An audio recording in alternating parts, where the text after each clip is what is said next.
हरि हरि हरि गोविंद श्री हरि हरि गोविंद हरि हरि हरि गोविंद श्री हरि हरि गोविंद। देवतान्तर परिसंख्यास्तबकः वन्दारुरक्षणे दक्षां वन्दे गोविन्द सुन्दरीं यत्प्रसादादृते देवाः सर्वे रक्षितुमक्षमाः। वन्दारुरक्षणे दक्षां वन्दे गोविन्द सुन्दरीं यत्प्रसादादृते देवाः सर्वे रक्षितुमक्षमाः। अम्ब त्वया हन्त शरीरभाजाम् अरक्षितानामपि रक्षितानां देवामुदेवा पुनरापदेवा भवन्ति किं ते बलिवैरिकान्ते। शीतस्वभावां भवतीं श्रितेभ्यो दिव्यां समृद्धिं ददतीमतीत्य उपाश्रितत्वं सकमुष्णमग्निम् उपासते के जगदम्बलोके। अज्ञातदृप्तिममिते विभवेऽपि दीन बन्धुं विहाय भवतीं भवतोऽप्यवन्तीं सख्युःशुचेरपि समाप्तितमम्बकार्ष्ये कस्तं प्रभञ्जनमिहार्चतु गन्धवाहम्। यमविषयगतिः स्याद् यद्गृहीतस्य जन्तोः अमतिरमुमुपास्तामप्रभुं पाशहस्तम् जननि परिगृहीतत्राणजातादरां त्वाम् अहमखिल नियन्त्रीमब्जहस्तां प्रपद्ये।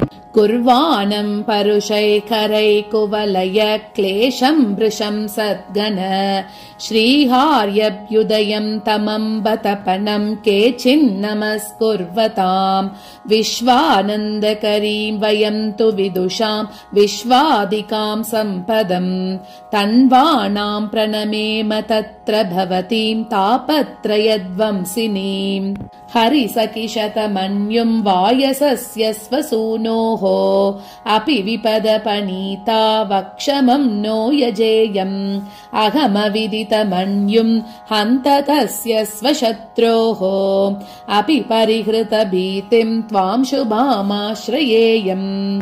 प्रौढैश्वर्यजुषोऽपि यस्य सुहृदा भिक्षाकता नोजिता यत्र श्रीदपदं वदन्ति विबुधा रूढ्याश्वकर्णादिवत् यक्षं तं यजतामधीर्वयममि त्वामिश्चदात्रीं स्तुमो। मातर्लक्ष्मी महाविभूतिकमटो यस्याः सखा ते हरिः प्रौढिर्यस्य हि पूर्वपक्षविदिता यो लुब्धचूडामणिः यश्चाहीनमुखेन दूषितकलस्तं कः कलङ्काश्रयम्। अर्चेत् सोममपामरश्रुतिशिरः सिद्धान्तसिद्धोन्नतिम् पद्मे काङ्क्षितदाम्बुदस्तुदकलां त्वां निष्कलङ्कां विना। पद्मे येषामुच्चभावो न नित्यो ये सर्वेऽपि स्थानभेदेन तीक्ष्णाः यष्टुस्तुश्चिर्नग्रहां स्थानतस्त्वां नित्यौन्नत्यां नौमि सर्वत्र मृद्वीम्। शाखावृन्दप्रतितविभवां सत्सुपर्णादिरोहां त्वामस्तुत्वा जलनिधिभुवं कल्पवल्लीमतल्लीम्। आकाङ्क्षन्तः फलमविकलं देव्यपर्णोद्भवं के संसेवेरन् शरवणभवं स्थानुजातं विशाखम्। त्वां कृतश्रुतिपथप्रवर्तनां सज्जनादरकृदाननां विना निर्मितश्रुतिविचालनं रमे साधुवारणमुखं श्रयेत कः। दुर्गां परे गाढभवानुषङ्गां शिलोच्चयादभ्युदितां श्रयन्तां भक्त्यैकलभ्यां भवसिन्धुनावं सुधाब्धिजे त्वां तु वयं श्रयामः। स्थानं यस्य श्मशानं सततमनुचरो भूतवेतालवर्ग चेलं शर्मस्रकस्तनां ततिरहः तमप्युग्रमेके भजन्तां।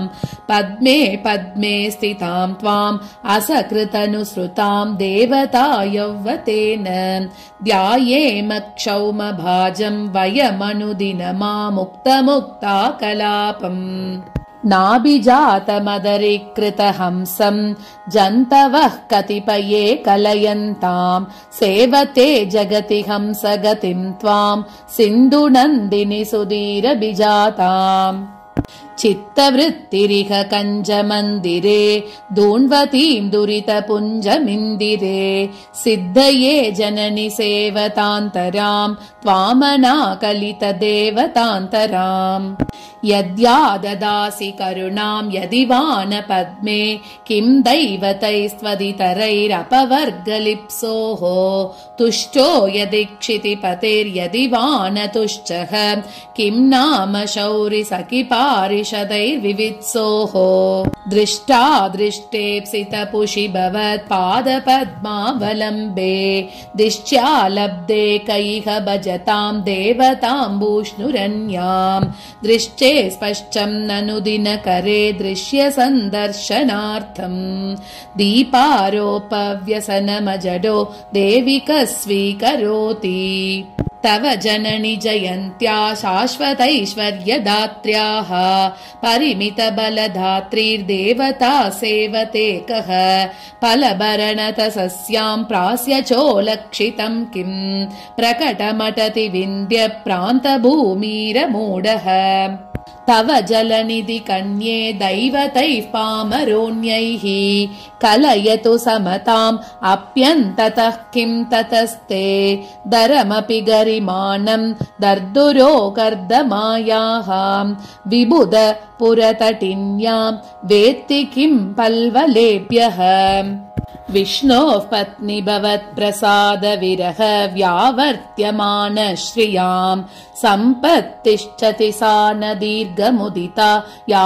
क्षुद्रदेवार्चनैः अण्णालाभत एव शुष्कवपुषाम् कुक्षौ पुनः पीनता कश्चं श्वासनिरोधनैरुपनता कालं कियन्तं क्षिपेत् कल्याणं भवती करोति भजतामेकापि लोकाम्बयत् सम्भूयापि च देवतान्तरशतं नैतद्विधातुं क्षमम् रागाचन्द्रिकयैकयापि सुकरं विश्वप्रजाह्लादनम् नैकाभिर्ननु तारकाभिरभिवा नो शक्य निष्पादनम् ननु तव पदाम्भोजद्वन्द्वे निविष्टमनामनाक् अपि न तनुते देवेष्यन्येष्वमे दुरमातरम् ललित मृदुले लब्धा श्वासोरसालकपल्लवे कलयति पिकः कञ्जा वासे करीरदलानि किम् मातः पद्मे मृत्युमत्येतु कामो मुक्त्वा कस्त्वां मानयेच्छूद्रदेवान् प्रौढां नावं प्रास्य सिन्धुं तरिष्यन् काशस्तम्भालम्बनं कश्चिकीर्षेत् संदत्ते सकृतर्चितापि भवति साम्राज्यमत्योर्जितम् त्वद्भिन्नैस्तु किमस्ति देवि बहुधा या सेवितैर्दैवतैः संशुद्धिं सकृतीक्षितोऽपि दिशति श्रीरामसेतुर्नृणाम् अर्थः कोऽस्ति तटाकसेतुशतकैरश्रान्तदृश्चैरपि देवि त्वत्पदपद्मवन्दनदना दुर्देवतोपासना लब्धं मुग्धवधू कटाक्षतरलं नैवाद्रियन्ते धनम् वेधाविष्टपचित्रसृष्टिपटुतिरर्थक्रियादूरगम् व्यामोहावहमैन्द्रजालिकजगत्सृष्टं किमुश्लाघते सत्यप्यागसि संश्रितान् करुणया संरक्षसि त्वं रमे शोधिष्टादपराततोऽपि भजते कुप्यन्ति देवाः परे चेतॄणामपि तापमम्बहरते शाकी निजच्छायया गाढस्पर्शत एव पोषकमपि घ्नन्ति कृधापन्नगाः सुभूयानायास सुखमगुरुदुर्दैवतजुषाम् प्रयासक्षोधीयान् फलमतिमहत्त्वां तु भजताम् लघिश्चोलाभस्याल्लवनवनिजां श्रान्तिरधिका भवत्यल्पो यत्न फलमलघु कर्पूर वनिजाम् स्ताश्नुश्रेयः स भजति रमे यत्पदम् त्वत्कृपायाः बाधोदर्गम् विभवमुपयात् यन्यतेवोपसेवीम् दृश्चान्तोऽन्त्ये गिरिश भजन प्राप्तभूतेर्दशास्यः तत्ब्रादात्ये तव करुणया लब्धनिष्पङ्कसम्पत् त्वां मातरुपासिना न देवतान्तरमुपासते सन्तः लब्धे निधौ निरवधौ कदर्यजनसेवनं सहन्ते के त्वां मातरुपासिना न देवतान्तरमुपासते सन्तः लब्धे निधौ निरवधौ कदर्यजनसेवनं सहन्ते के हरि हरि हरि गोविन्द